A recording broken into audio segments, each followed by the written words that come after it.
पाषाण सुता में जल जाऊंगी, जो तुम निश्चल प्रेम करो। जनक सुता में छल जाऊंगी, जो तुम जग परमार्थ करो। ब्रजवासिन मैं ढल जाऊंगी, जो वन त्रिभंग तुम योग करो। वेद श्रुता मैं रम जाऊंगी, जो तुम नित सत्संग करो। मैं माया हूँ, मैं मृगनयनी, मैं जीवन की दाता हूँ। मैं बरखा में हाला हूँ, मैं भाग्य भोग की भार्या हूँ।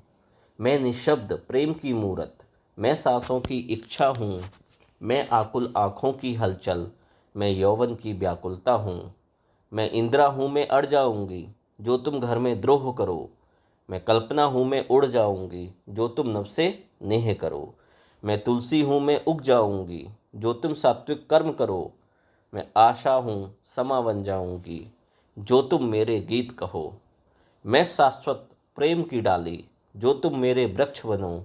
मैं ईश्वर दुर्गा की बाड़ी, जो तुम मेरा ताप करो। मैं मृदुला मनमोहक मूरत, तेरे सांचे में ढलती हूँ।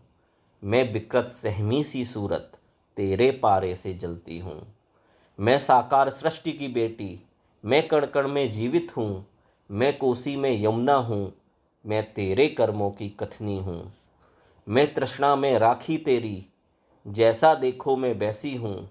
मैं इमारत तेरे चरित्र की, मैं निर्भया मैं केकई हूँ। द्रुपद सुता मैं एक कटाक्ष हूँ, जो तुम शकुनी चाल चलो। मनु छबीली मैं रणवाकुर हूँ, जो तुम जबरन घात करो। मैं काली हूँ, रक्त पी जाऊंगी, जो तुम राक्षस कर्म करो। मैं नारी हूँ, दासी बन जाऊंगी, जो तुम मेरे कृष्ण बनो। मैं आवाज आठवीं आखिरी हूँ, सुन लो जब तक मैं कहती हूँ। सुन लो जब तक मैं कहती हूँ।